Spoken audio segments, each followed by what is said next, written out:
All right, good afternoon, everybody. And to our YouTube audience, thanks for taking this time out to attend this very important seminar of national interest. This afternoon, the Institution of Civil Engineers present an interview with the Procurement Regulator. And the Procurement Regulator is Mr. Munilal Lalchan, who is on your screen there. He is known to all of us in Trinidad and Tobago as the leader of the construction, I'm saying construction, again, I'm going into my little dive there, leader of the procurement regulations and enforcement of the procurement regulations in Trinidad and Tobago. And so this afternoon seminar really focuses on the construction industry in respect of the Procurement Act and the regulations. So we have a lot to get through this afternoon. The first thing I will do is invite Mr. Lalchan to make some opening remarks on the where the Office of the Procurement Regulator is at with enforcement of the regulations and on any policies that the OPR is working on and how they are doing with the contractors registration. So Mr. Lalchan, welcome, and I invite you to make some opening remarks. Thank you very much, Dr. Samuel, and special welcome to all your online participants. Let me just say, by way of introduction, the office was actually set up through the appointment of the board on the 12th of January 2018. And you know, within a week, everybody was asking for somebody to be put in behind bars. What are you doing? You have been appointed. What happened? But we have to recognize that when the board was appointed, all we got was our instruments of appointment and an act with 2 amendments. No bank account, no office space, no employees, no paper, nothing. So in the early days, we actually met as a group under the coffee shop without office space. And we didn't get really into our office space until May of 2018. And then our first employees came on board around July of 2018. And then we had to ramp up to bring in as many people as possible, including working on regulations. I'll give you an idea of what the office has been set up to do under the Act and where we are at. Now, all of you would have heard in the public domain that the Act is not fully proclaimed. There are sections of the Act that has been proclaimed, including the part that says the appointment of the board. And under section 13.1, these are the areas that have been proclaimed. And then I'll go into the ones that have not been proclaimed, and it gives you an idea of what the office has to do and where we are at, what we have been doing over the last 3 odd years. The first thing that was proclaimed was to establish a comprehensive database of information on public procurement, including information on tenders received, award of and value of contracts, and such other information of public interest as the office thinks fit. So we have set up that database, and we have so far logged into this system and about 91 public bodies with their named procurement officers. The second part that was proclaimed is to set training standards, competency levels, and certification requirements to promote best practice in procurement. That we have completed. We have worked with the Accreditation Council of Trinidad, and we have put together, we are about to get a memorandum of agreement in place. And that is on our website, the training standards and competency levels. Anyone can go on the website and view that. Third area that was proclaimed, to issue and review guidelines in relation to public procurement and the retention and disposal of public property, including model guidelines for special guidelines under section 31B and 54.1B. Those model handbooks and guidelines, we have so far put in 41 of those on our website, and they are now final, so they can be used. So that part of the Act was proclaimed. So we have the authority to issue those guidelines. To prepare, update, and issue model handbooks incorporating standardized bidding documents, procedural forms, and relevant documents for use in public procurement and the retention and disposal of public property. As I go through, you will recognize that a lot of emphasis has been placed on procurement, procurement, procurement, procurement. Equally as important under the Act is the retention and disposal of public property. And we need to take cognizance of that is not only about procurement, but retention and disposal of public property, including personal and real property. And therefore, that's very important. So we have issued in those model handbooks, standardized bidding documents, forms, and so on. That is already completed. It's part of the 41 that I mentioned. So that already is on the system. Additionally, under K, to determine, develop, introduce, maintain, and update relevant system-wide databases and technology, we have developed all our databases to deal with registration of contractors and so on. So far, we have 320 persons on that database that have done their initial registration. We are just waiting for the finalization of the regulations to be passed in Parliament to open it up for full uploading of all documents and so on. So that's completed. Under P, to create and publish standard form contracts for public procurement and disposal of public property. Standard form contracts, we are in the final stages developing those, which I'm sure we're going to have some discussion as we speak in terms of FIDIC and so on in the construction sector.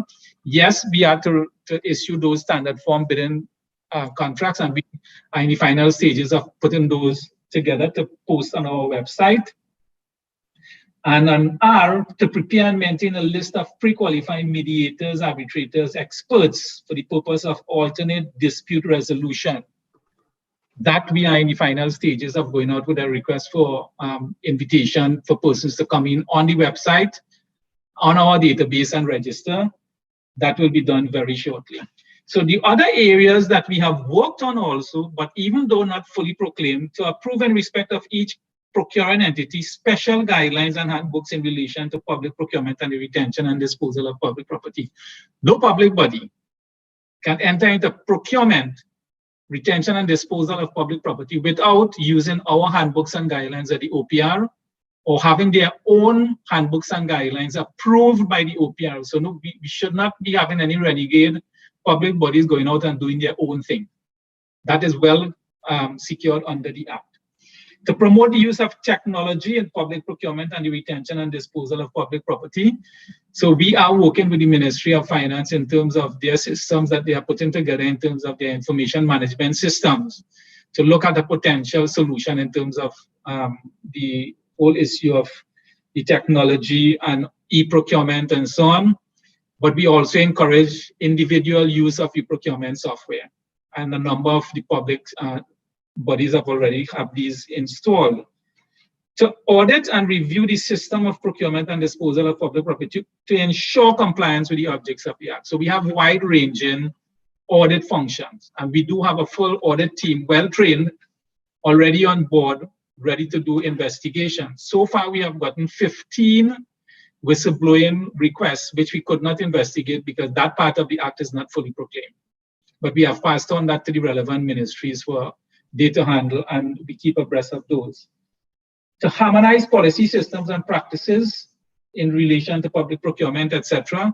Now that has to do with, we have 14 regional corporations in Trinidad, a number of regional health authorities, the Tobago House of Assembly, and as many as you have regional corporations, you have different types of procurement activities taking place.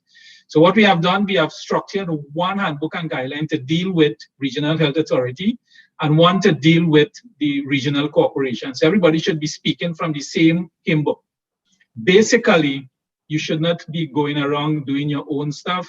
Here is the template, use this. And what that does also, in terms of the regional corporation and public body publishing their annual procurement plan, now we can see where we have overlap. And we can benefit from synergies so that we can go out and deal with certain procurement activities that could benefit from group discussion and group procurement. So that is something that we have already done, even though not proclaimed. Review procurement practices and delivery system on an annual basis. This is to continuously encourage best practice. And that we'll be doing on an annual basis or sooner. To promote the awareness of public bodies in terms of public procurement, that we have completed 230 public consultation sessions, including Contractors Association, the Chambers of Commerce, Manufacturers Association, Institute of Internal Auditors, you name it, we've done it. Over 230 of those, and we have literally touched thousands of individuals. For example, we would have met with the Presbyterian Board of Education, where we had about 150 persons in attendance, because they fall under the Act. They are NGO that receive public money. So that also, we would have completed 230 of those. We would have answered over 600 queries in terms of persons who have started implementing proper procurement procedures. Those we would have entertained over 200 and something queries on contractors in terms of questions relating to the registration and the database and so on. To undertake research and survey, we have done extensive research. For example, research in terms of public disposal of public property, retention of public property lands and buildings and so on. So we have done all those and we have completed those, and it is now on a handbook and guideline. To investigate our own initiative or upon complaint from any party, we have, as I said, we can investigate if anybody from the public brings anything to our attention. We have already set up a whistleblowing facility. It is out of Canada, and we have not rolled it out to the public yet because we are waiting for the full proclamation. It's only then we can start the investigation, but that is already in place. It's already tested and proven, and you have some telephone number, toll-free numbers that you can call, and also email anonymous dropping in on the website and so, but that we will roll out as soon as we have full proclamation, but that is completed. Or under 13, we have asked for amendment to take out that. So because I just read N, to investigate on our own initiative, the disposal of, or procurement and the disposal of public property. We thought, as a body, we should not be involved in disposal of public property and having to come and investigate our own action. Yes. So that's why the government amended that in December of last year. It was based on our request. We thought that that was a conflict of interest. However, we recommended that a body be set up to deal with the disposal, and we should be regulators of that so that we could regulate that process. To create and publish standard for, we mentioned that prepare and maintain a database of pre-qualified contractors and suppliers completed. And I mentioned these suppliers and contractors many of them have already gone big, large, small, and medium size. Some of the members of the Trinidad and Tobago Contractors Association, the big ones, have already registered the process and so on. To provide advance and advice on best practice on the aggregation of procurement. And again, this is to deal with value for money, where you could actually aggregate things across ministries, things like stationery and certain things that you can buy in bulk, so you could benefit from the synergies and so on. And then under section 2 of 13, it says, 13.2b, which I know is a question that will come up. We shall not be subject to the direction or control of any other person or authority in the performance of our function, but shall be accountable to Parliament. So we report directly to the Speaker of the House and the President of the Senate, and we have already sent one of our reports to them, and we have appeared before the Joint Select Committee of Parliament to give an account of our stewardship. So we do not report to a line minister or a line ministry. In fact, all of those line ministers and line ministries are subject to the Act, including the Office of the President, the Parliament, the Judiciary, etc., etc. There is a long list of persons. So I'll stop there. That gives you a flavor of what we would have done in the last 3 years. So we have not been idle by any stretch of the imagination. Everything that we require to do under Section 13, we have done and we have completed, including the regulations. The latest version of the regulations was shared with the Legislative Review Committee of Cabinet on January 25th, 2021. That is after we started the process in November of 2018. So it has been a long road, but we needed to get it correct because all these things have to be in place before we could operationalize. And we have held several sessions with the public bodies, the contractors, and the general public at large. So Don, over to you. Well, thanks for that. More than just a flavor there, I have a lot of pepper in it as well, but we'll get to it as we go along. I I have a list of, as you know, I have a list of questions, but I want to touch on different things that you said, because that update, I think many people, including myself, I was not aware that so much was being done. And in fact, something you touched on there, which was the retention and disposal of public property, which is not seem to be the focus in the public eye. Everybody, as they say, focusing on procurement, and as you know, some people hoping that the OPR could send people to jail, that kind of nonsense. So we'll touch on that as well, with the retention and disposal of public property. But I must commend the OPR for this effort, because having to coordinate this implementation of the regulations with 90 public bodies and 230 public entities, as we will, is a very energetic and holistic effort. And I think the whole entire OPR must be commended for that, including the board of the OPR. So I want to get into some of the questions, and one of the questions I want to get in, so I'll do it in different segments. And the first segment for our attendees online has to do with implementation of uniform procurement processes across state companies and agencies.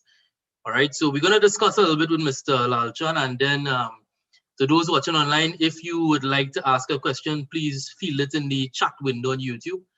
And either myself or Ms. Tasha Mahabir, who is Mr. Lalchan's secretary, she will let us know the questions that have been asked, and we will field it to the regulator himself. All right, so one of the things that you touched on was that nobody could be a renegade.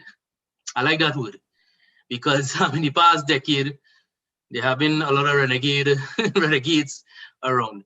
So you have different organizations doing different things. And it wasn't really intentional. Different organizations had different takes on how they should approach procurement. And now the idea here is to streamline the procurement process. So of course, we're talking in the context of the construction industry. And my first question, therefore, is what happens in the case if an organization decides to go renegade and not follow the policies that I have seen? I have viewed the policies online, they're quite comprehensive, and commendation to your team on that. What happens if an organization decides to go rogue or renegade? What is the recourse then we could have? Well, under the Act, under Section 61(2), it says, for the purpose of this Act, a public body shall have a procurement officer who shall be responsible for public procurement and the disposal of public property for that body, and shall notify the office in writing. A reference in this Act to the commission of an offense by a public body shall be construed as a reference to the commission of offense by the procurement officer. So the procurement officer is ultimately responsible. Anybody going renegade, he has to keep them in check. So, however, if an officer purports to act in a capacity, that officer could be held responsible, whether or not it's a board member, a permanent secretary, a minister of government. They will be held accountable under the Act. And there are serious consequences to their action. For example, if you look at bid rigging, if they're involved in bid rigging or collusion, bid rigging has a penalty if found guilty of $5 million and 10 years in prison, not all. Okay, so if you have those renegade, there is a deterrent in terms of some very significant consequences arising out of the Act. Additionally, what failure to observe a directive of the OPR will lead also to the commission of an offense, and you can be charged under the Act. So there is sufficient safeguard, but what we have done also is the Act, under the Act, you cannot enter into procurement activities unless it is done within the prescribed authorized handbooks and guidelines. So you can't go outside and create your own way of doing procurement without the approval of the office, whether through our approved handbooks and guidelines, which you yourself said is comprehensive, or they must be approved by us. So those are the safeguards. So if you don't follow it, you have prescribed ways to follow. If you don't follow, there are consequences. And we can go in at any time if we suspect something is happening, and actually make sure that they are operating under the guidelines. Within the Act also, there is, for each body, by 6 weeks after the reading of the national budget, all public bodies now have to publish their list of procurement activities for the next year. And therefore, you're supposed to stay within those list of activities, or if amended, you have to publish the amendments. So nobody could come and say, well, this week we think we should buy this. That has to be part of a plan.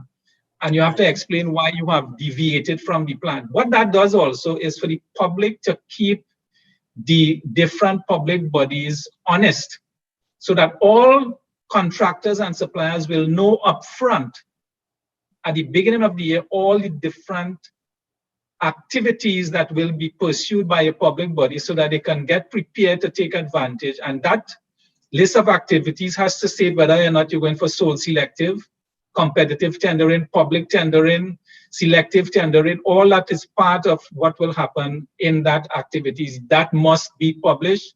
Failure to publish it will be in breach of the Act. So okay, those are some of the... Yeah, well, that is very interesting, because that was one of the things I was not aware of. That so in other words, a public entity would have to publish, would I dare say, the projects that they are doing. Absolutely, yeah. Right. If you go on our website, you will see the one have already been published by the OPR, even though that part of the Act wasn't proclaimed. Right. That was one that we did so that you can use it as a template. So the OPR's entire procurement portfolio is online. Okay, great. And that would apply to each of the, how many public bodies we're looking at here? Is it 90 plus? We're looking at over 350 public bodies.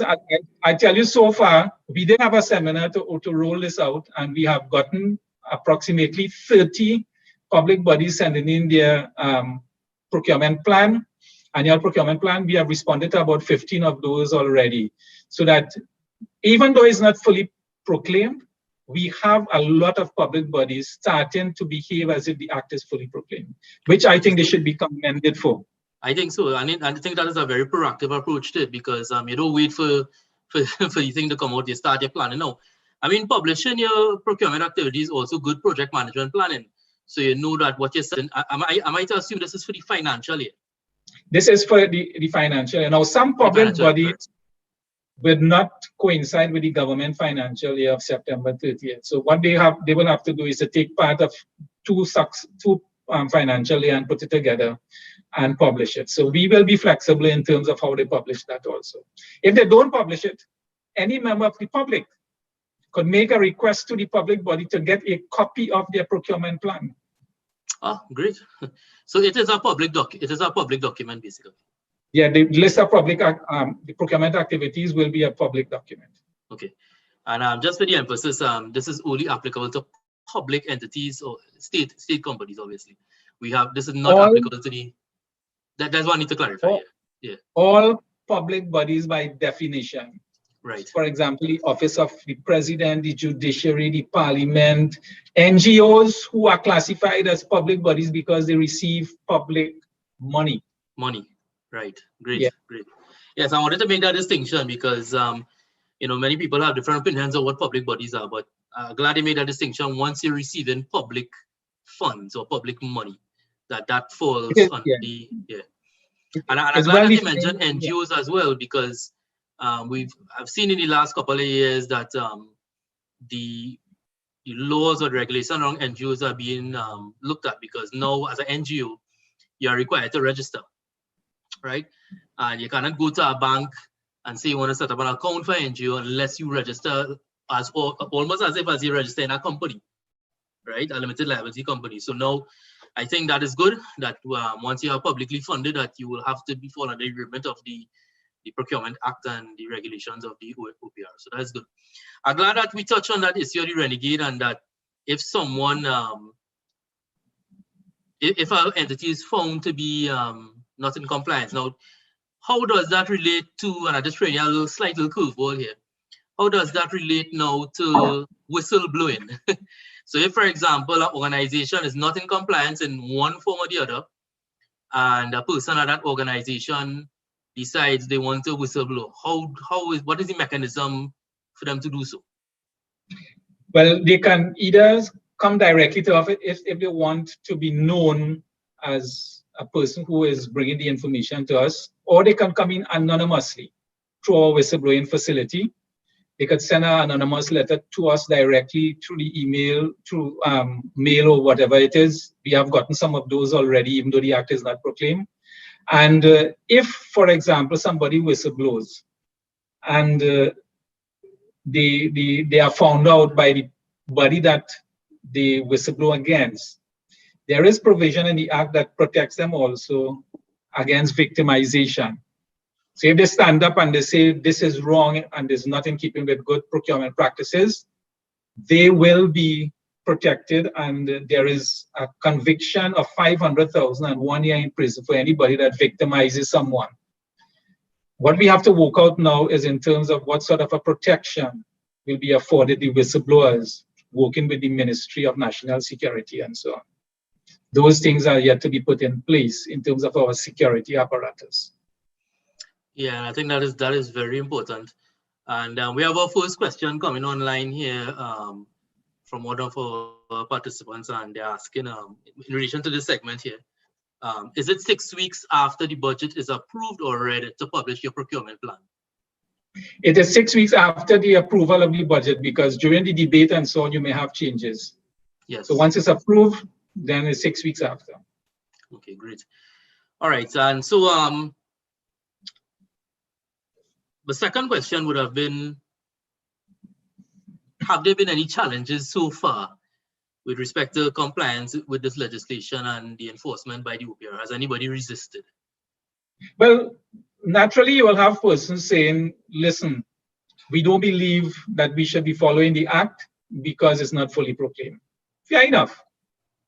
But you have more people now gravitating towards doing what is required under the act as best practice. And you have some of the big companies, I've mentioned a couple because I think it's important that people understand that companies like T&Tech, Heritage Petroleum, NGC, those big companies, several ministries, social development and so on, with this pandemic, they have been asking a lot of questions. We have assisted them in terms of some electronic procurement in the absence of physically dropping in bids, so we could do it electronically, open and so on. So they are gravitating towards it. And unfortunately, we do have some of the larger companies trying to take legal, what you might call advice and saying, well, we don't fall under the act. And to every single one who have gone to get legal advice, the legal advice told them, you do fall under the act. So there is resistance, yes, in some areas, but by and large, we have had good compliance, even though it's not fully proclaimed. People just know that it is coming and they want to be prepared.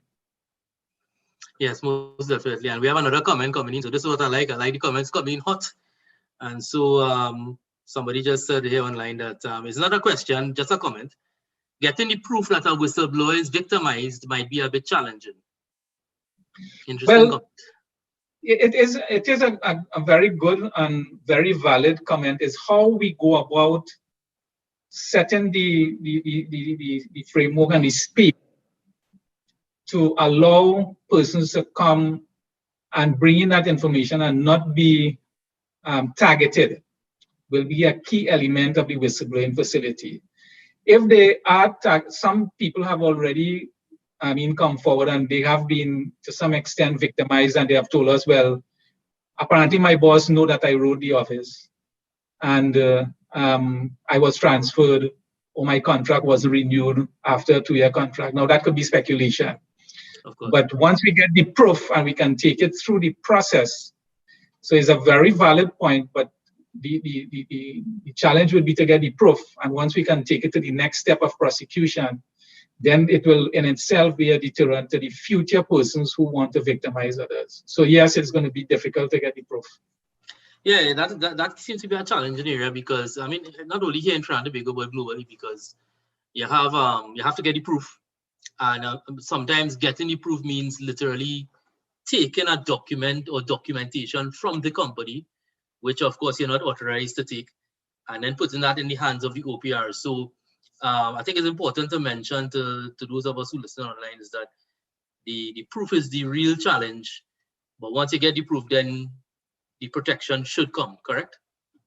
Yes, and I'm glad you raised the whole issue of documents, Don, because Under the Act now, because we have had mysterious fires and flood in the past destroying storeroom full of documents, yes, the Act now provides that failure to produce documentation relating to procurement and disposal activities by an organization will result in a fine of $5 million and 10 years in prison. So the retention of documents is absolutely necessary, and you don't come and say, well, we only had one copy of it, or it was in a computer and the computer was in a car and the car got stolen and the computer got stolen. Those are no longer excuses. You're supposed to have backup, and we do have the cloud and different facilities to back up and so on. So the documentation, proof and so on will have to be intact. I'm sure persons will try to destroy documents, but if you have proper backup systems and the persons in charge of the document management system has to ensure that, because you will be committing an offense if you cannot produce those documents. Yeah, you're right. And you see this issue of documentation, you're right. We shouldn't have excuses like what has happened in the past, facilities burn down, that kind of thing. And so that's important to emphasize that this is a very serious matter we deal with, and the preservation of documents and records is important for any procurement that you're undertaking. And so I hope that persons watching online would take note of that one. All right, I'm gonna get through to the some other questions in this segment before we move on, because we're just at the end of this segment. I'm trying to keep the segments to about 15 minutes. So no more questions coming in for this segment, but the last question I have was, will state agencies and ministries be interlinked so that they can share the findings of anything in the procurement process? Because I imagine that you have 300 plus entities and NGOs and so on exhibiting procurement and they are mandated to use your guidelines, right? When I mean your guidelines, I mean the OPR guidelines, right? And of course, if it is that they want to tweak it, they need to seek the OPR approval, correct? That's correct. Right. So the question was, in terms of sorry about it. The question was, in terms of the interlinking, would the agencies be able to interlink with each other so that, for example, if a particular agency has invited some bidders and they've received some information through the bidding process and they wanted to share that with another agency, how do they do it? Do they share it with each other, or they do it through the OPR?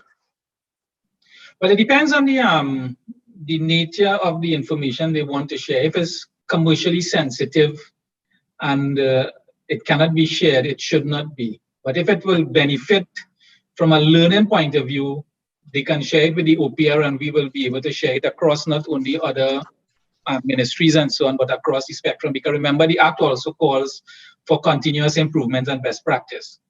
So those are the things that we will do. But to answer your question, let me answer it in a negative way. If, for example, they get a negative experience and a contractor or supplier performs badly, or they are involved in some illegal activities, and that information comes to the fore, there is now a process to delist them from we put them on an ineligibility listing. And therefore, they will be blacked out from the procurement depository, and you cannot use them. So sharing that kind of information now will be shared across the platform of a database. So that kind of sharing of information is already embedded in the database so that you will know who has been blacklisted or made ineligibility because of ABC. They will be blacklisted for, let's say, a 10-year period. You cannot use them. So that kind of information is already in the process. All right, great. And I will flow into my next segment. But before we do, I see a question online here. So before we get into the next segment, which deals with the contractors, the question was, what are the exclusions? For example, has COVID-related procurement been exempt? So, well, under every single procurement handbook and guidelines, you will have an area that allows for emergency purchases under certain circumstances. So you will have to, so the handbooks and guidelines will determine that this is an emergency type arrangement. These are the different things that you could do under emergency procurement, whether or not you go for single source and whether or not you use a outsourced company to do your procurement activities and so on. So each emergency will have, this is how we're going to deal with emergency purchases. So we would have had discussions with like the Ministry of Health in terms of some of the areas that they would have been addressing under these situations. And as I mentioned, the Ministry of Social Development also. So yes, we have had several sessions with the ODPM in terms of how do they deal with the issue of flooding and so on. And some very interesting things came up, because under flooding and emergency type purchases, flooding is not really an emergency. We always have flooding, so we can be prepared for flooding in terms of the framework agreements that we put in place to call out things like equipment, to have on an emergency basis, yeah. On the emergency basis. So it's not really an emergency, but how you prepare for that in terms of setting up procurement. And this is, I think, leading to the previous question in terms of why should each regional corporation have their own stock of items to deal with emergencies? Why can't we have it in one central location so you can draw from it, especially where you have food, where you have expiry dates and so on? Those things you can really benefit from synergies, framework agreements, and also how do you manage across a wide spectrum, let's say 14 regional corporations.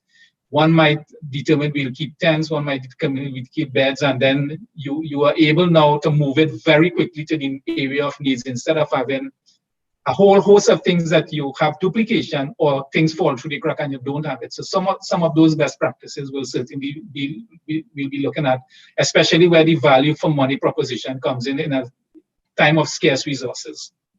Oh yes, definitely. So I hope that answers that question online there with respect to the exclusions. All right, switching gears a little bit and going into this construction registration process. Is it possible to say how many contractors have now registered and how many do you think remains to be registered at this point in time? Well, literally, you have over in the thousands of contractors, really. Because it's not only contractors, it's suppliers, consultants. Yes. Yeah. So individuals could register. You don't have to be a registered company. Partnership could register. And so far, we have had over 320 in the initial stage of the registration process. And it continues. It grows on literally on a daily basis. We've just had a meeting with the Savo Labantil Regional Corporation, where we met with all the contractors in that area.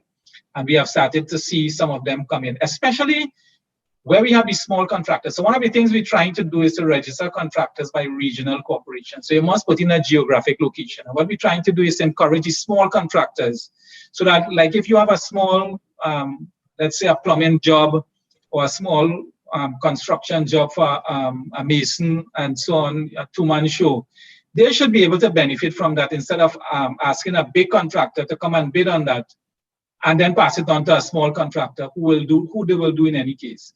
So we are trying to, when we're looking at registration, it will be by regional corporation. So that's an area you have to tick. It's also registered by value category. So up to 100,000 to 2 million, 2 million and above. And for each value category, you have to have different types of documents you will produce. The small moms and pop single person and so on, under 100,000, all you need is a banker's letter or a letter of credit from a hardware saying that we will give you the credit for goods and so on. And very little registration. So you're a single person, you don't have to have company registration, board of directors, resolutions, etc., etc. So we've made it simple.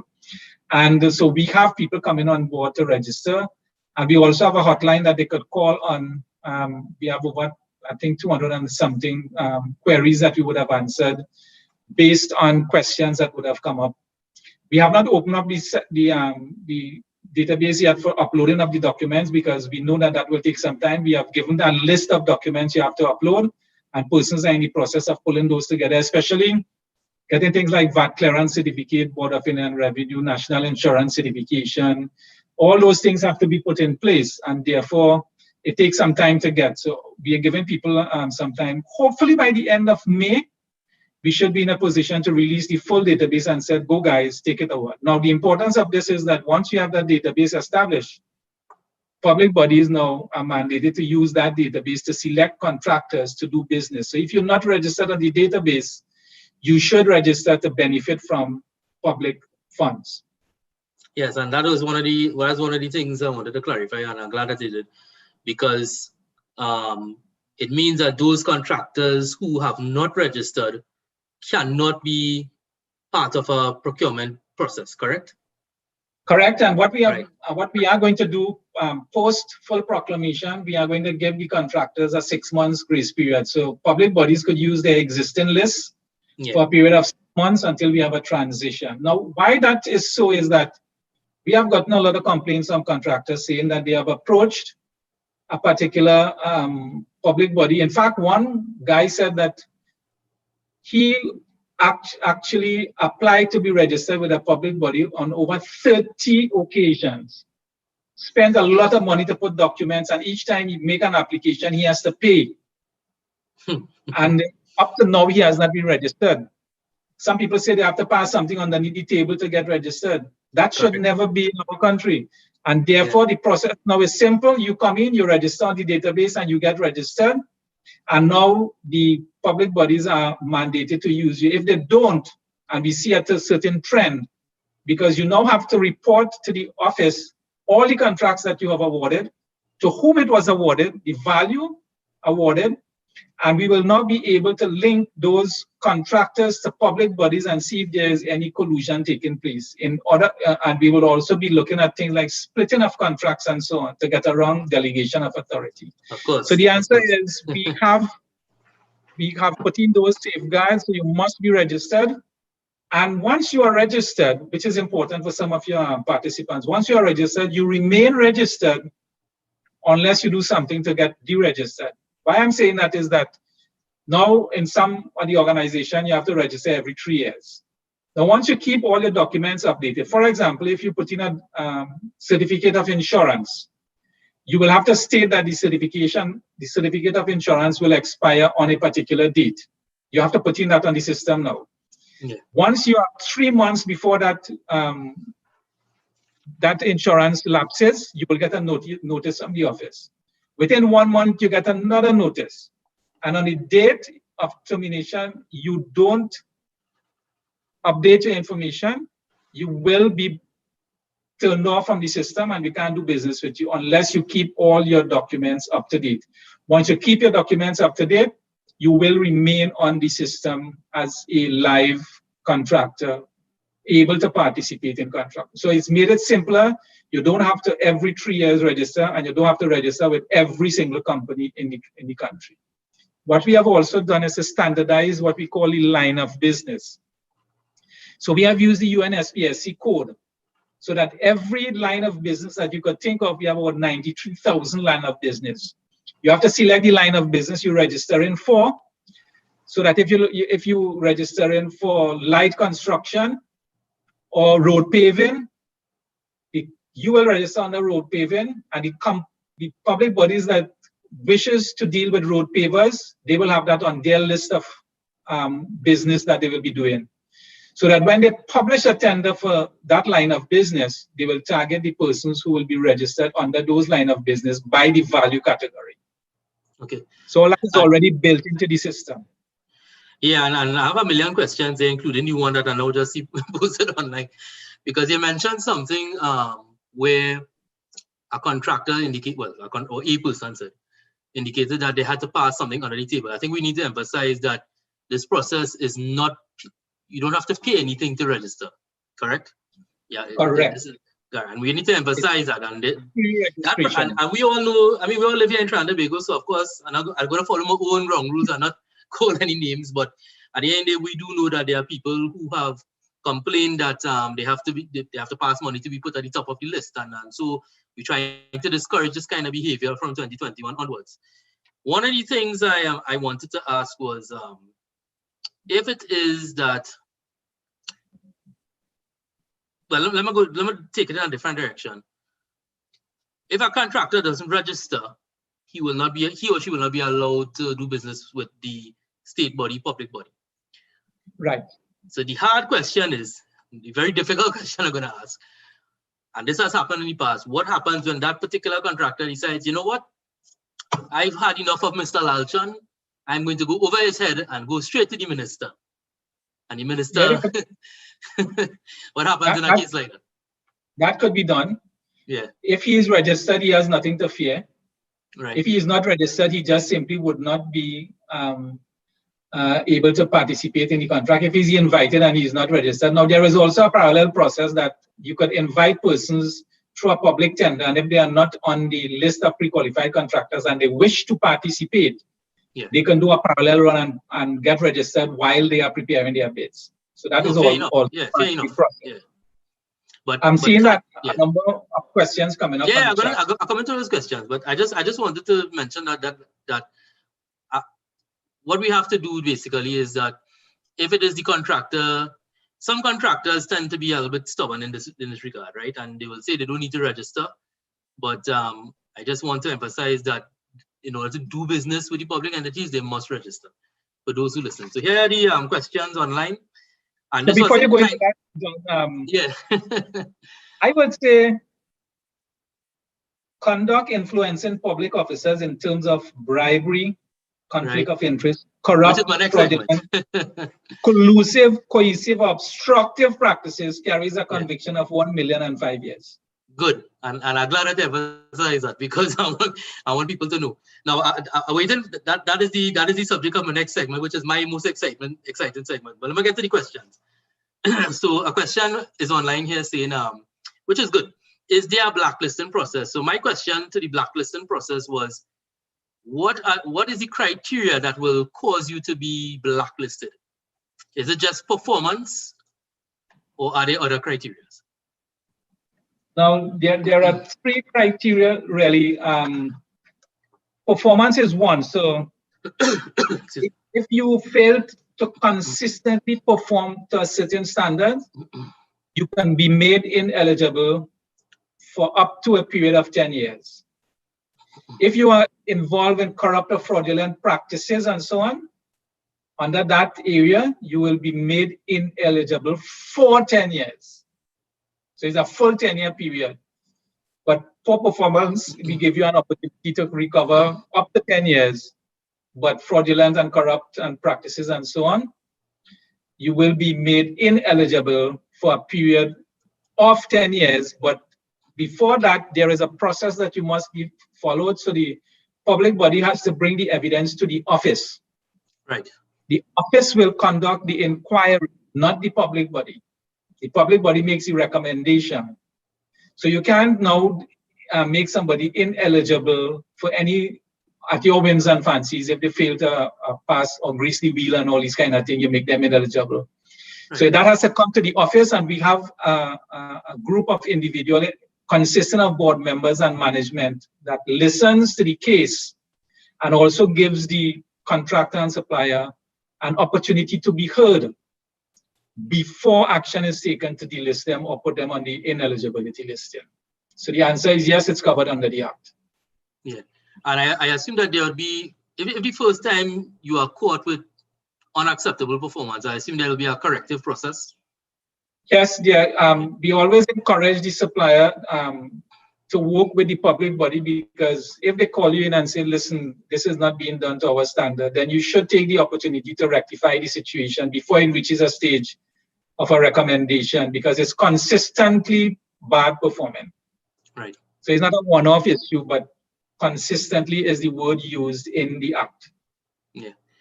And of course, I guess that there will be a document that spells out those kind of definitions for what period of bad performance and what would you consider bad performance, because that definition could be a little bit broader. Well, we do have, as part of our handbook and guideline, a performance management of contracts, and so it's part of our guidelines. And how you manage everyone to and I encourage everyone to visit the OPR website to see to really peruse through that documentation. So I have two burning questions here online. Some public bodies have a list of pre-qualified contractors, provided that these contractors are also registered with the OPR. Can the public body use all the companies on their sub-list? Well, there would only be one list of pre-qualified contractors, and that will be held by the Office of Procurement Regulation. Correct. And what we will do is transition those pre-qualified contractors from the existing list in the various organizations. They have to encourage those contractors and suppliers to come onto the depository and register. A number of the regional corporations have been pointing their contractors to the OPR to get registered, and a number of persons have come through the recommendation. So all public bodies should be encouraging their suppliers and contractors to get registered, and there will be one place only that you could register, not multiple places, because that leads to confusion. Yes, of course. And I think you also had mentioned that there's a 6 months transit. If you want to call it moratorium for the migration of the list held by those bodies to the OPR's list, correct? That's right. It's a transition period of 6 months. If you transition before the 6 months, then all well and good. So a number of persons have already started that transition process. So another question here, and I think you may have touched on this question already, as we in this segment on contractors. Is it mandatory for state bodies to use the OPR's tendering platform, or can they use their own e-tendering application? They can use their own e-tendering application as long as they have one. That's fine. We are encouraging that. One day we are hoping, we are not there yet, one day we are hoping we may have a common platform for everybody to use. But that is going to take some time because a number of organizations, the big ones already have their e-procurement systems in place. We don't want to discourage that. In fact, we want to encourage more and more people to get there. But at the same time, we don't want to have 350 different e-tendering packages around. We should benefit from licensing arrangements and so on to have one platform to be used. I know the Ministry of Finance is looking at one right now for the ministries, and we have been able to have some input into that. Right. So it is something that is being actively pursued. Well, yeah. I think I would definitely welcome that we have that e-platform integrating everything, the listing, and so we have an easier way of tracking the entire bidding and procurement process. Another question is, if a category on the OPR database contains large number of contractors, can the public body elect which contractors from that category can be invited based on past performance, track record, etc.? So I think that has to do with selection, yeah. Yeah, the answer is yes. There is provision in the Act to deal with pre-selection of contractors from a pre-qualified list. However, you must state clearly what criteria that you are using to pre-select the contractors and on what basis you are scoring those criteria for pre-selection. So you can't pre-select from a list of pre-qualified contractors, but a very important part of that question says about past performance. Now that it could be one of the criteria. However, for new contractors now being registered on the list, you would not have a history of past performance. And therefore, how do you judge whether or not they can perform to that certain level? And what I would suggest is that you look at the references, because they are now able to send in, as part of their pre-qualification process, they will have to send in reference checks of persons who they would have dealt with in the past.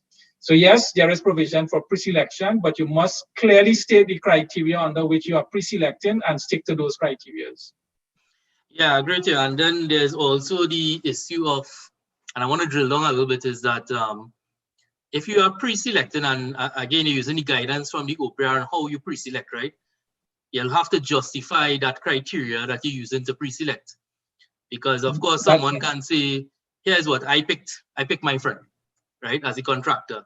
But there must be some justification of the criteria that you're using to pre-select. So past performance would be one, but if, as you rightly said, if there's a new contractor, you'd have reference checks. And that relates back to my earlier question, which is the interlinking, that if it is a contractor submits information, and I've seen this in some of the bidding processes I've participated in my entire career, the question is, how do you check the information? And I'll give you a little joke with it, right? Well, I hope it will be a joke. I hope it'll be funny. You know, there's a time I was, in a past job, I was evaluating a contractor's bid, and the contractor submitted a bid and said, I have 10 excavators.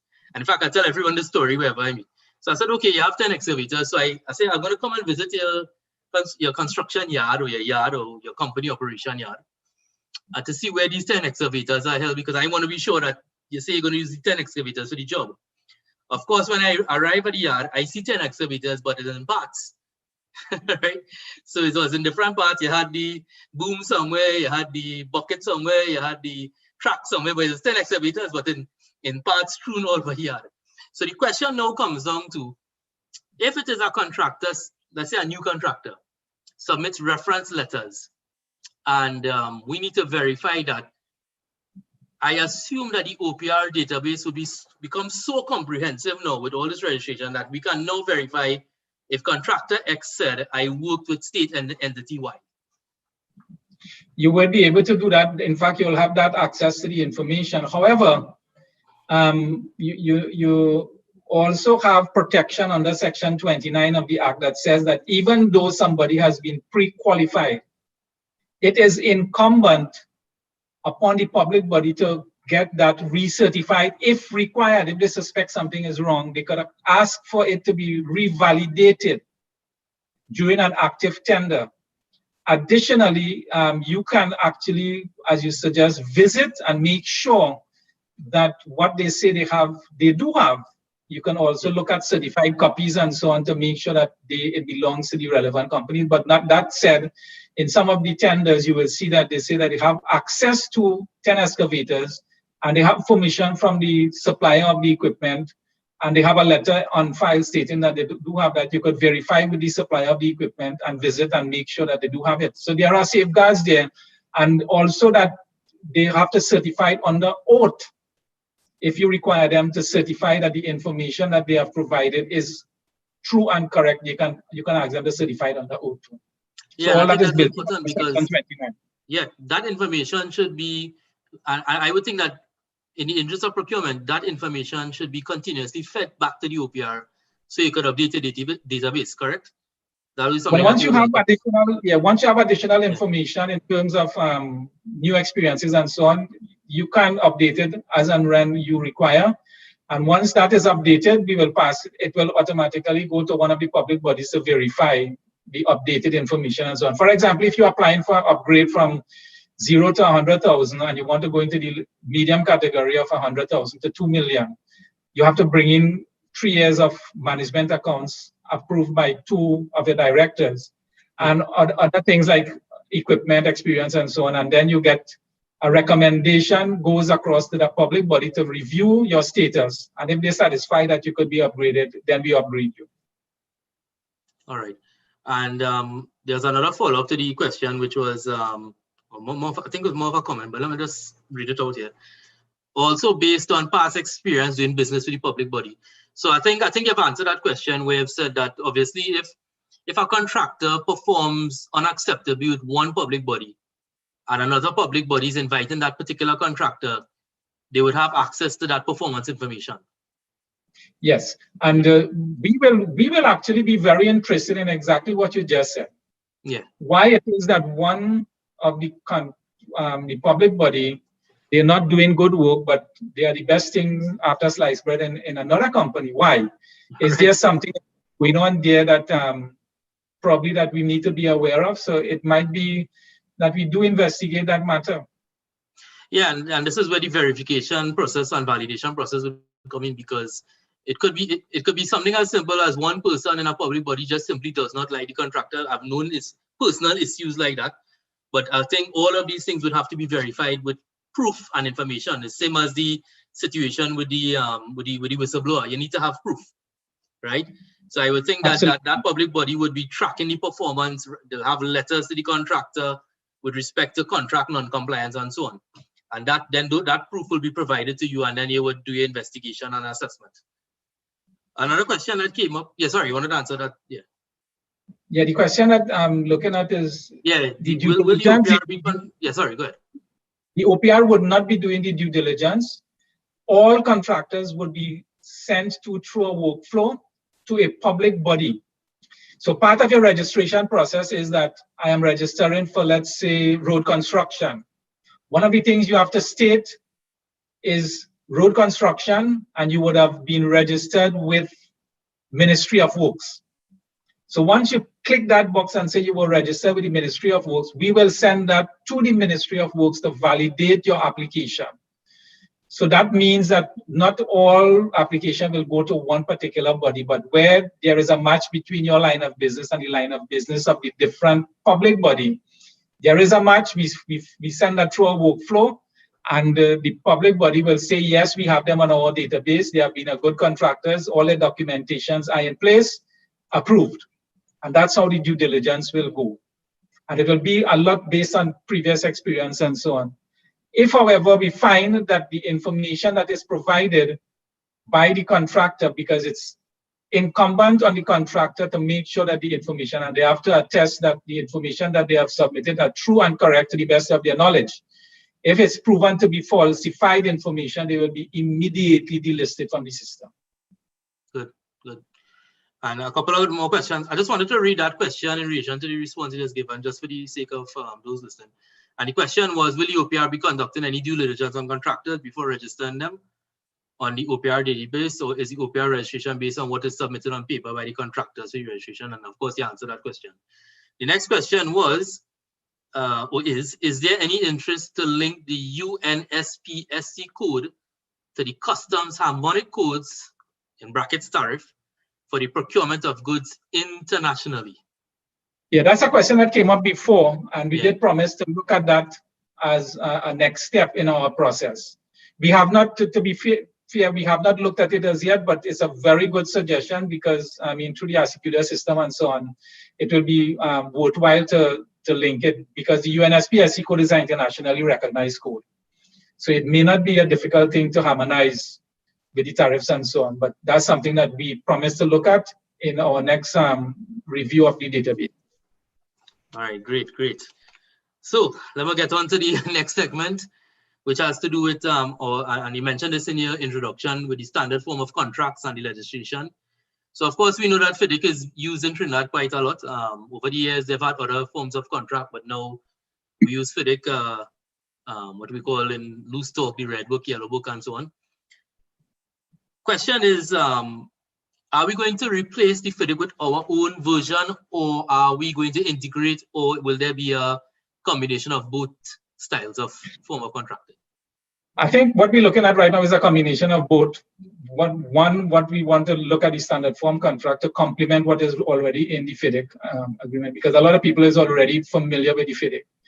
I know in one of these sessions, hope I don't embarrass any engineer and so on here, but one of the sessions, somebody got up and said he was an engineer and he said the FIDIC book is a waste of time and we should develop our own. No, I'm not there. I can only imagine who that is, but good. But we're looking at complementing it for the time being, because we do believe that it is a robust system and it's widely used. And therefore, it's something that we wouldn't want to throw away and just discard it without really thinking through the process. And we do have, we did have a civil engineer on board who was looking at that. He unfortunately was lapped up by one of our competitors. And we do have another person coming in that will take it over and run with it. So that is work in progress. Yeah, and I think the important thing with FIDIC is, so most people, I know some people who only view that as a waste of time, but I just want to say something here. Of course, you have two parts to your FIDIC, right? You have a general conditions and a particular conditions, right? The general conditions, of course, if you read the FIDIC, you'll know this is very generalized conditions of contract. I think the focus for Trinidad and Tobago would be those particular conditions, because over the years I've seen versions of particular conditions of contract being used, and these things need to be tweaked. So my question is this where the focus of the OPR will be, in the particular conditions of that FIDIC contract? Yeah, that's what I'm saying. It's to complement it instead of opposing and so on. And that's where we will in our time to look at it. All right. One of the questions that came on here, to clarify, if one public body had a bad experience with a contractor and another public body had a wonderful experience, and I think you kind of touched on this already, will the OPR make a determination whether to register that contractor or not? We will definitely step in. That's one of the areas that we will definitely be paying a lot of attention to, because of potential for favoritism and all these different things. We want to make sure we have a level playing field. We really want to make sure that every contractor in this country benefits equally from state-sponsored contracts. And that is very crucial, and to make sure there's a level playing field and it should be equal to all participants. Yeah, and I'll just take up in that one just until I get to my bid rigging segment. One of the other questions I had was, there has been great debate over design bill and design bid bill, right? At one time, contractors felt that the design bill was not advantageous to them. And at other times, they felt that it was. There's also debate over the use of the PPP type contracts and the turnkey contracts. So my question is the OPR going to come up with a system to determine which type of contract is applicable to which particular situation? Because not in all situations, design bill and so on would be applicable. Yeah, we will develop the guidelines, but it will be incumbent upon each one of the different public bodies to determine the best way of their procurement activity. And that will all depend on things like funding arrangements and so on, because most of these PPP arrangements are done because of the funding that they could come with the PPP arrangement. And therefore, what we have found out is that the last time that anything was done in terms of the policy associated with PPP was in 2012. And we are looking right now to see what is the present policy of the government in terms of PPP arrangements. The closest we have gotten to is something that was done by the THA. And therefore, that is a body of work that has to be done by the government in terms of the policy decisions on PPP and how that will be arranged and so on. So we are looking forward to that. We did have some discussion with the Inter-American Development Bank. Two of the experts came and gave us some sessions in terms of what to expect in terms of PPP and what we will need to put in place to manage those through the handbooks and guidelines. So we did have a number of sessions with them, and we are waiting the government's policy on PPP. Okay, great, love it. And one of the things I wanted to make a comment on was that, and this is from my own plug as a representative of the Institution of Civil Engineers. One of the forms of contract they're using in the UK is the NEC, right? And the NEC in some respects have been proven to be what you call less adversarial. So in typical contracting, it was quite adversarial, where you have the parties to the contract, you have the contractor, the engineer, the employer, and they will tend to have the conflicts, and that what we call adversarial contracts. The idea in the world is to move away from adversarial and more collaborative, but collaborative contracting really requires risk sharing. Has the OPR looked at anything in their research guidelines to move away from this type of adversarial infighting in contracting and conflict? Yeah, absolutely. We've just looked at when the UK moved away from the European Economic Community. They are now in the process of developing their white paper and their bill in terms of public procurement. And one of the interesting things, in addition to the non-adversarial aspect of it, I went through the entire bill actually, is they have taken a different twist towards how they do procurement. And especially for these procurement activities where, we are hesitant, a number of persons come up with these innovative solutions to problems that we have. And instead of taking the innovative solutions and have a way of turning that into a product, what we do, we say, well, we take their idea and then go out and have a public bid on their idea. Now, the UK has taken a different stand. They are looking now at the whole issue of innovation as it relates to procurement activities and so on. So what we are seeing is a shift in focus as to how procurement is done from the traditional way. So we have taken note of some of those things. Because we are in the infancy stage of implementation of this act, it will be difficult at this stage to try and put in those things, but it's certainly something for the future, because I actually like the direction in which the UK is going in terms of their innovative thinking about how they do procurement and so on. Yeah, definitely. And I think we need a little more. In addition to that, Don, remember I mentioned here that we are required to keep a list of arbitrators and mediators and so on. In fact, a number of my board members have already gone through the mediation training process, and a number of my employees have already gone through that process. The intention is to have that list so that we can refer disputes to mediators and arbitrations and so on. And it should also be part of the contracting, which we are trying to put in the standard form contract, that the way to resolve is not adversarial, but you should have conflict resolution clauses within your contracts, and we do have some of those already embedded in the contracts.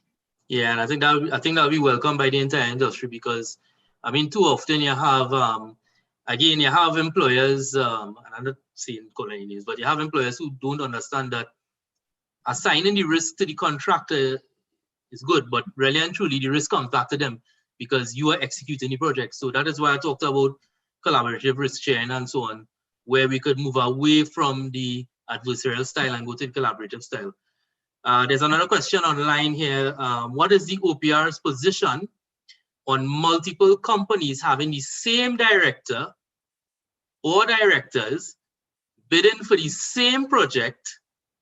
And does the OPR have the power to pierce the veil to determine this? Powerful question. We have more than the powers to pierce the veils. We have the powers to break down the veils. A very good question, but I'll answer it in two parts. Yes, we do have the powers to investigate. We do have the powers to investigate, especially where it relates to bid rigging, because that could be used as the method of bid rigging. So whereas you have about 6, and those incestuous relationship between interlocking directorship and so on, yes, we will be able to do it. But more importantly, here is something that is embedded in the Act.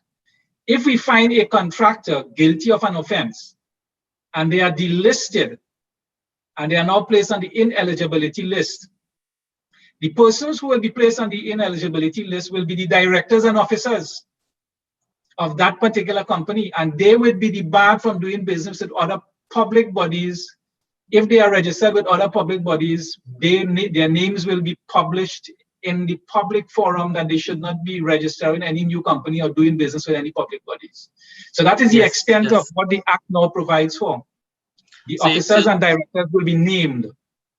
And I'm glad to hear that, because I have seen over the years in some cases where they deregister the company, and then the same directors, and they deregister because they were in some corruption chaos. And of course they deregistered, and then they went and registered a new company. And of course we need to trap that, as you rightly say. So if you trap the names of those directors who were part of that bid rigging or collusion or corruption, then if they attempt, they could attempt to register another company, but then they would not be allowed to do business in any of those 300 plus state entities. Am I correct? That's correct. And also we have had discussion with the Financial Intelligence Unit to get certain information to collaborate in our work in terms of the whole issue of money laundering and so on.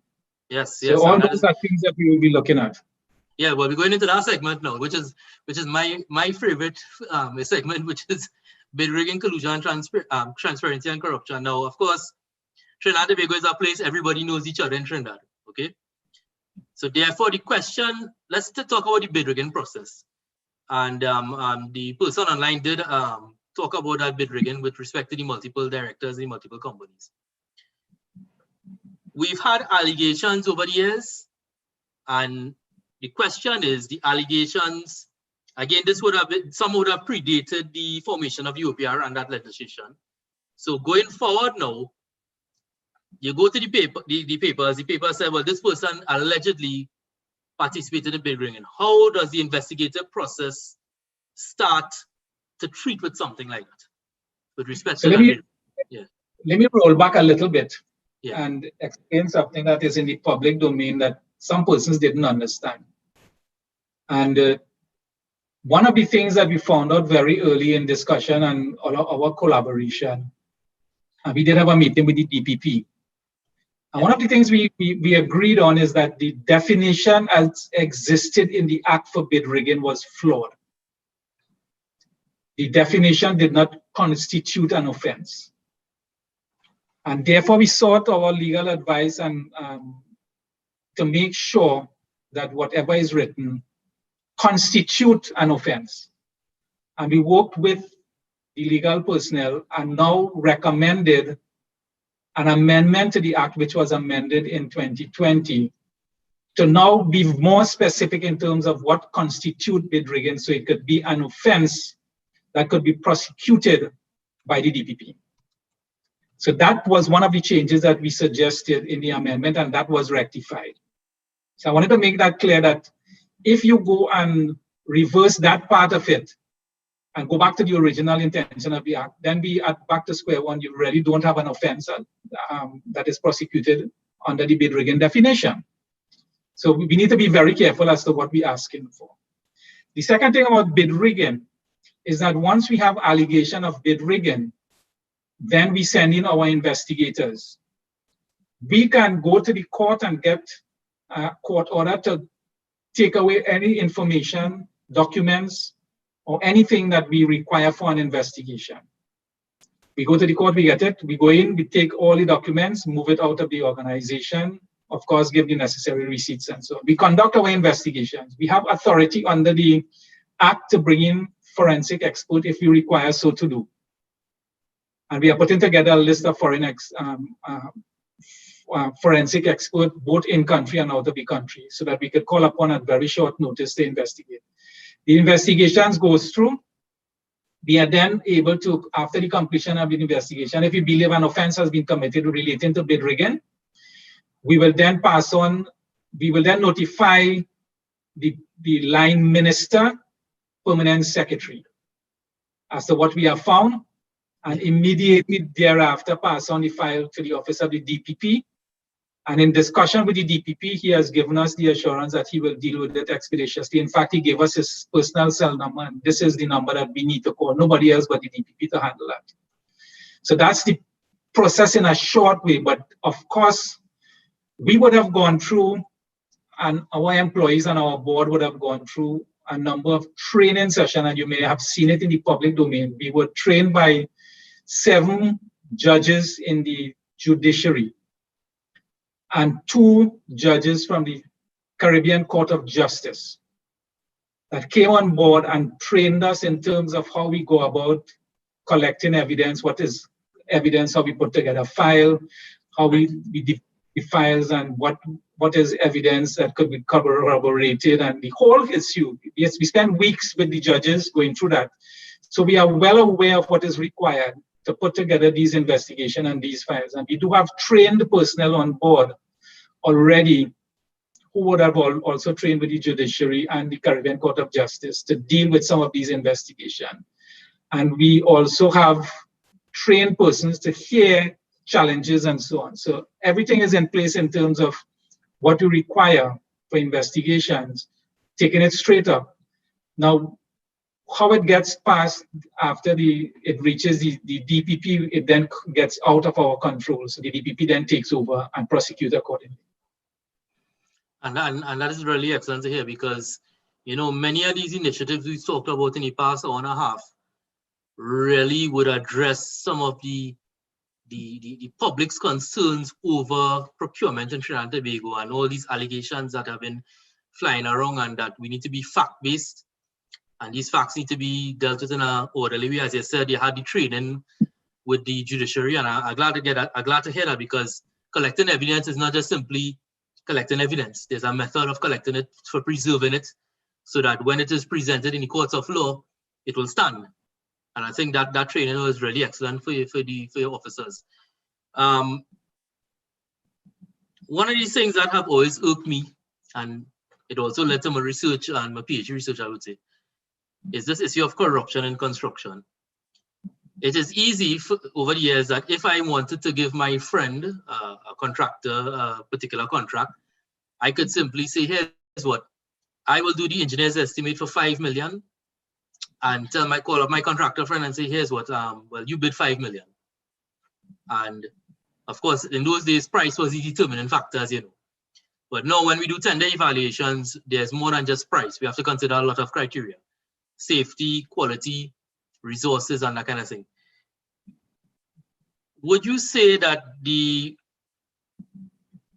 what the OPR is doing, and all that is doing and everything, would be now effective in stymieing the corruption or perceived corruption, especially in the construction industry where it takes place? And what would that period of turnaround be like? Now, like any other system, and I'll give you an example, some people tend to believe that the European Economic Community probably is free of corruption and so on. Of course. It is estimated in the European countries, leakages in the area of 120 trillion or billion euros, I believe it is. That's the level of corruption. And some of the countries that were very high up in the corruption perception index, they are now seeing corruption taking place within their own environment. Yeah. So putting systems and processes in place alone is not going to solve our problem. We need everybody on board to actually come on board and police for us and the country in terms of these construction projects, not only construction project, but any procurement activities or disposal activity. We need the policing of every member of the public, and that's the only way we can get past what is happening. Right now, what we are doing is going on a public information campaign. And we actually started it in the schools so that we want to train our next generation of children in terms of what is corruption, what is transparency, integrity, and so on. So we are doing that right now. We have already set up the program. We just waited for the COVID to go away to open it up to the schools and so on. We have a session that is going to be around educating the public what you could do to prevent corruption, the hotline and so on that you could call. That said, we are dependent on the public bodies to make sure that corruption is minimized within the construction and procurement activities. How do we do it? We've put all the systems in place, all the mechanism in terms of how we do it. For example, the whole issue of evaluations and so on.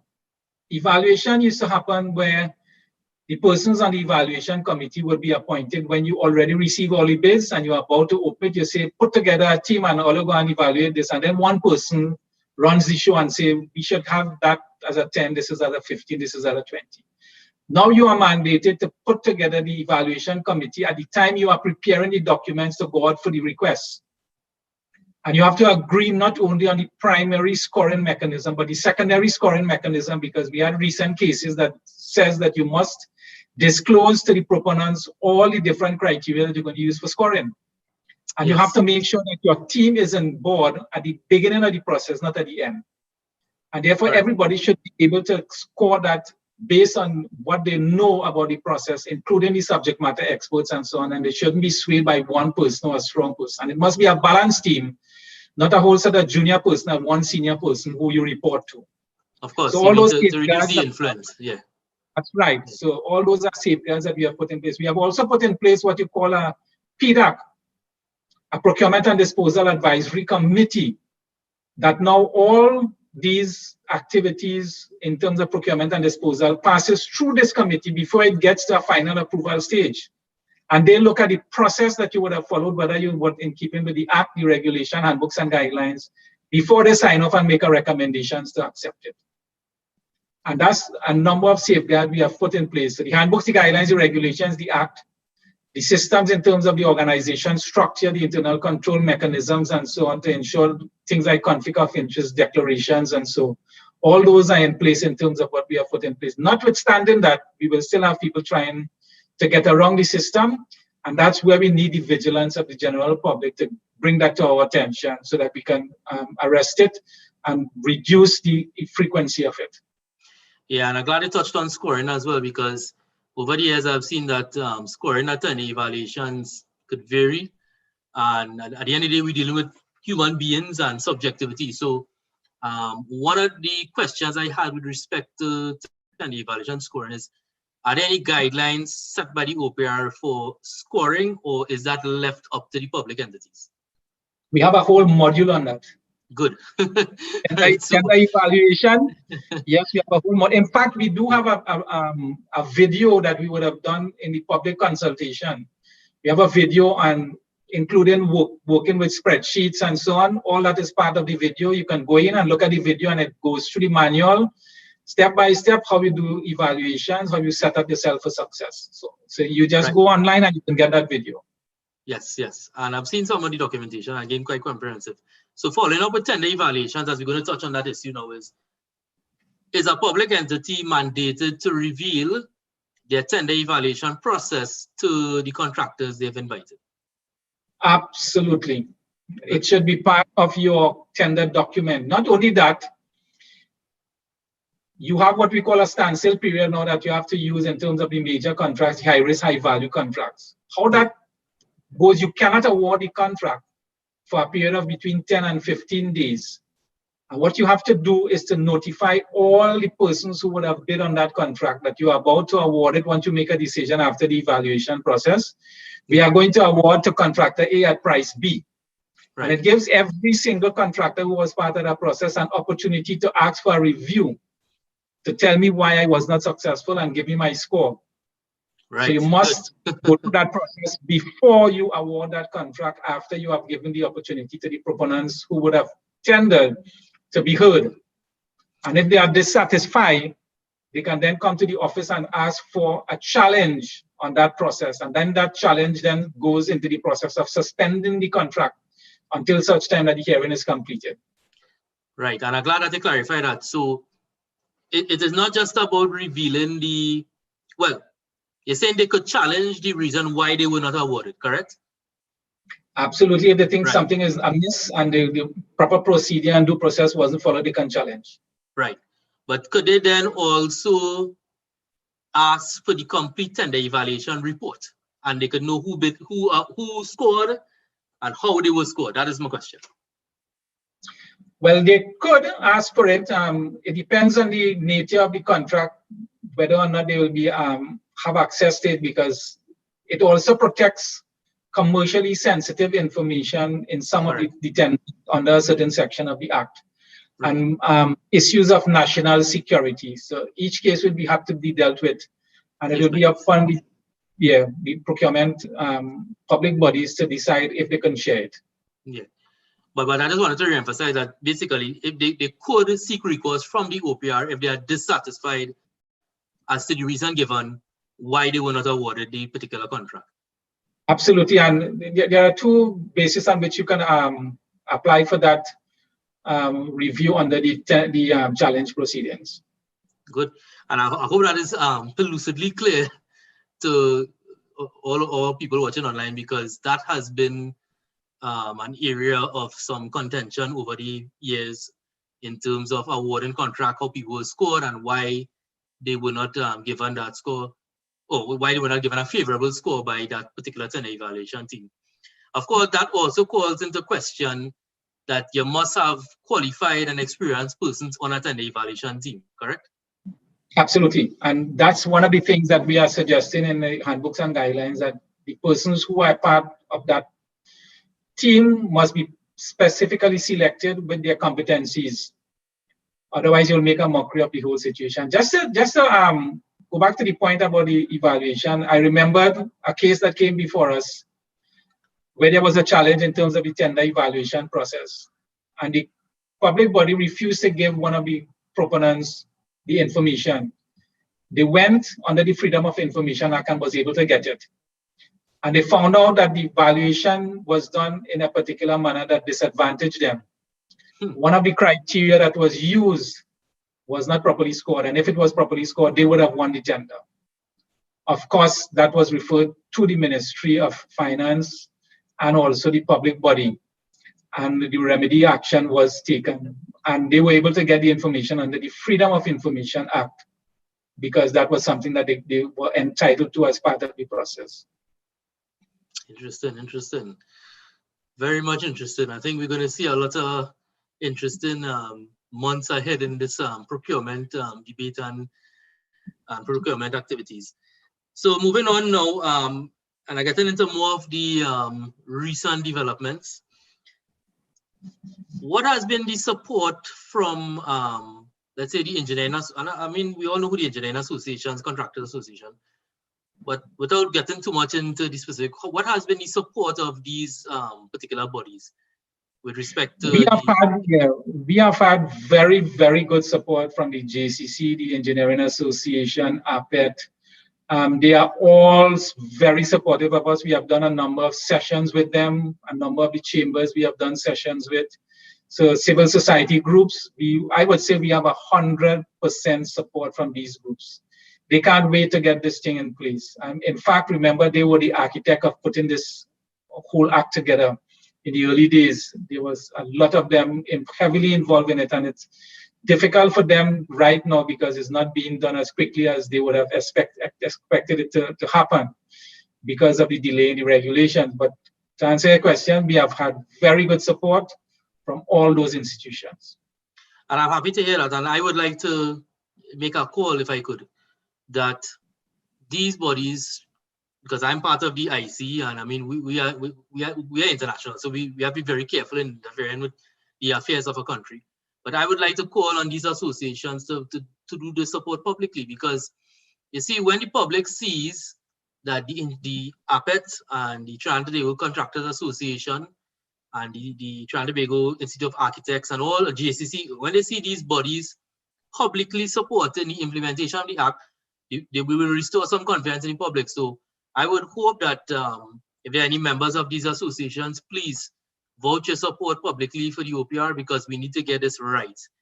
I mean, it's far been too long in Trinidad and Tobago where we have not gotten it right, and now we need to get it right. And so I'm glad that they support you, and they should do so publicly. All right, we have another question online. Good. The standstill period applies to high value, high risk procurement. Is it up to the public body to determine what is high value, high risk procurement and therefore exclude the standstill period? Yes, it is. But that's part of your whole annual procurement plan that you'll have to decide when you're doing your risk analysis and your risk profiling. Because a high risk, high value procurement activity for heritage may not be the same for a ministry. Or other way around, a high risk, high value for a ministry may be a small pittance in terms of a heritage. So it depends on the organization, and their entire profile of procurement activities will determine what is high risk, high value. You don't want everything to go through standstill period, because the nature of some of these operations would not facilitate it. You need to make sure that you do your risk profiling depending on the public body procurement activities. Yeah, so it's a case by case basis. All right, and I see we're approaching almost the 5 o'clock time. So my 7th segment has to do with section 7. So I left that one for the last. And so here we go. You know, there's been a lot of debate over this section 7 and the exclusion of government-to-government arrangements, legal services, financial auditing services, and medical services. Now, I have seen the press release from OPR talking about that and asking for that to be, and correct me if I'm wrong, correct me if I'm wrong, asking for that section to be repealed in some form or the other. Am I correct? No, we have not issued a public advisory that it should be repealed. What we did say upfront, it should not have happened. Good. And we would not in support, based on the consultations that we would have had with our various stakeholders. They were of the opinion that it should not be amended. And therefore, on our public advisory number 15, we were very clear in our release that it should not have been amended. It should have been given an opportunity to work before we predetermined that it would not work. And therefore, we are still in that same position. Our board is still on that position. We have not changed our position in terms of the amendment to section 7. But now that that amendment has been made, and and again, correct me if I'm wrong, these exclusions would have happened, how then can we ever have oversight over these particular areas which have been excluded? Or we are unable to at this point? In respect of the public-private partnership arrangement, that remains intact in terms of section 7. That part wasn't amended. The government-to-government, it says specifically, if there is a conflict between the government-to-government and the public procurement, and the government-to-government heads of agreement will prevail. Yes. Under that 7.1, you still are required to send to the office that you would have complied with section 29 of the Act. And that report has to come to the office, and once it comes to the office, it's then laid in Parliament. So you must say that you are still in compliance with section 29 in respect of the government-to-government, not in respect of the international lending agencies and also technical cooperation. Right. So that is clear. That was not amended. In terms of the 7.5, where if you recall, that was a lot broader when they originally took it to Parliament, and because of the intervention of the independent senators, you know the outcome of that, and it was very restricted. So now it's no longer financing in a broad sense, but finances as related to debt servicing. Right. It speaks to the medical services, not goods. But if the goods is ancillary to the medical services, it's exempted. But if the goods now is more value than the services, then you have to procure goods under medical services under the Act. Right. Because the exemption is services. And then the other two remain in terms of legal services. Our position, and we have had extensive discussions with the Law Association, and by and large, the Law Association was on board with us in terms of how we will go about procuring legal services and so on. So that wasn't an issue. And we had a lot of correspondence between ourselves and the Law Association. So based on those things, we would have suggested give it an opportunity to work. And that's where we disagreed with the passage, because we don't think that it was necessary, because if you have medical services, provisions will be adequate under the emergency purchases to take care of emergency medical services and so on. All those provisions were already there.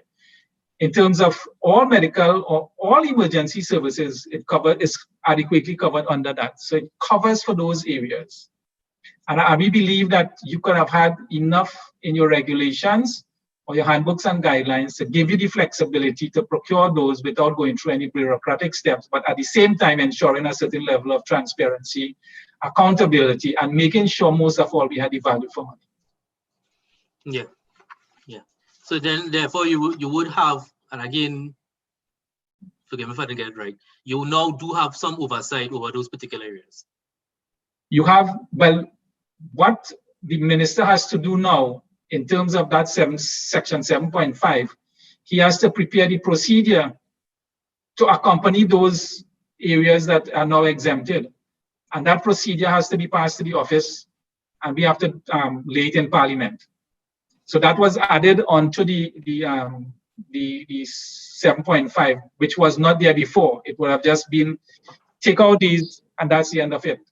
So that was the exemptions were restricted, and it also now the minister has to come forward with the procedure to give effect to those exemptions, under what circumstances those exemptions will be applied, and the procedure to apply it. So it's not a free-for-all really. And that has to be laid in Parliament. When it's laid in Parliament, it will be visible to the opposition and the independent senators, and therefore questions can be raised. Good, and that leads me on to another, I wouldn't say challenging question, but a question where it is, how could we then continue to preserve the independence of the OPR in terms of while it is government funded and while in this particular political climate that we find ourselves? So, well, let me put it this way. Once this chairman is on board, right, and you have the board that I have right now, I can tell you that I have a very independent thinking and action board, and we are protected under section 13(2)(b). We are not to be subject to the direction or control of any other person or authority in the performance of our function, but shall be accountable to Parliament. And Parliament constitute the government, the opposition, and independent senators. And therefore, we are well protected. There is a lot of independence in terms of how we are supposed to do our work and so on. And I can guarantee you that we are putting all the systems in place to ensure that that happens. I could also guarantee you that people will try to influence. Of course, as with human nature, people will always try to influence. It's up to the Office of Procurement Regulations to make sure we don't catapult and remain strong in our mandate, because what we are doing is not for today, but for the security of this country and for the security of our grandchildren and the other persons in terms of our siblings coming after us. They must be able to say that somebody did something right for this country to turn back the tide of corruption that we have seen for too many years. And that to me is the essential closing statement. But I will have two more questions, but the reason why I say that is the essential closing statement is because you're right, for far too long we have borne this burden of allegations and corruption and how much money could have been saved by, if we didn't have this level of corruption and whatnot. And I think that is why I want to repeat my call for engineering associations, contractors associations, and the like to publicly support this drive by the OPR, and not just drive, the mandate, the authoritative and legal mandate to get the procurement right in this country, because once we start to trickle it down from the OPR and we get into all the state entities, all 300, the days of the big rigging and the collusion and the transparency will be over, I would think. They will always have some minimal, but I think I would be definitely a supporter of this, that we continue to drive this down to the ground. So before we close, we take closing statements from you, Mr. Lalchan. I just have one question, one comment.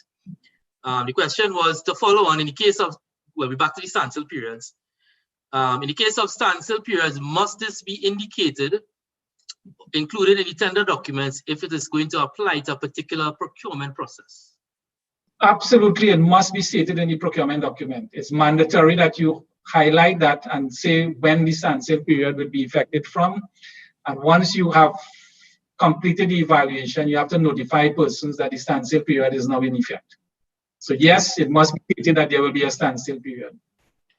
All right, another question and then the comment.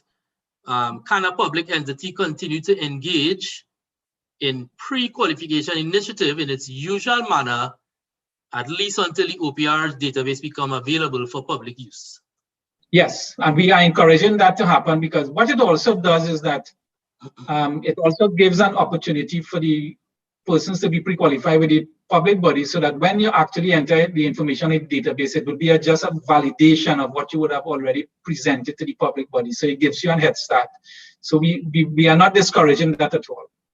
Good. Well, the question is coming in a little hot now, which we're actually happy for, because it means that, you know, persons not sleeping out through a very, very intriguing presentation. Here's a clarification. Does the oversight of OPR end at the award of the contract? Is there a reporting requirement of the final contract amount in the case of significant variations? Absolutely. Yeah. Yeah. It does not stop, because the public body is required to publish on a quarterly basis updates on the procurement activities that they would have been engaged in. So initially they would have published the name of the contractor, who it was awarded to, the value of the contract. You now have to also publish what amount was validated in terms of the validation of work completed, how much was paid to date, any variation order, and any litigation steps that has been taken in any form or fashion by the procuring entity or the contractor. So a number of fields you have to fill in now on a quarterly basis, and this must be filled in by the 20th of the month following the completion of the quarter. That information is then consolidated and passed on in our reporting to Parliament. So Parliament now sees all the information and it becomes a public document. Great. So great. All variation orders have to be published. Good. So now that we are about 8 minutes to 5, and I always like to keep my time on check, inviting you now, Mr. Lalchan, to make any closing comments and takeaways, and then I will make my final takeaways. Don, let me just say on behalf of the OPR and the board and management, how much we appreciate and thank you for putting this together. We are always happy to share information with the public, because we believe far too often the wrong information gets shared with the public, and it leads to a lot of distrust and mistrust. So thanks again, and I close where in a couple of minutes ago I mentioned this is something that we are all doing for our country. We are not being pushed back by any stretch of the imagination. We are moving forward, notwithstanding obstacles that may come on our way, and we solicit the assistance and help of every member who would have been on the discussion today to continue to support and get the message across that this is something that has to be done for this country. So thanks again, and all the best in your future endeavors. All right, thanks very much for those closing comments. My closing comment really will mirror some of your closing comments, which is, and the statement that I particularly like is that we're doing this for our children and grandchildren. Because if we don't take these corrective action now, our children and grandchildren will suffer those consequences. And again, I think this particular issue with procurement should continue to drive our construction industry, and we should also continue to make every effort to have repeated sessions like this. So I hope, Mr. Lalchan, I may invite you to another session where we could have a further discussion on specific aspects of what we talk about today. And hoping that at some other point we'll also have the particular representative of the Engineering and Contractors Associations on board. So once again, my thanks to the Office of the Procurement Regulator, to Mr. Lalchan, to his entire team, to the board, particularly Dr. Lam, who helped me put this together as well. I thank you for all the questions that we had online. Very good spirited questions. This presentation will be on my YouTube channel. So once it is there, I will send the link out to the Engineering Associations for them to share the presentation for those who didn't have an opportunity to participate in today's session. So once again, I thank you, Mr. Lalchan, and we will probably have another part of this session at some point in the future. Thank you very much. All right, thanks very much.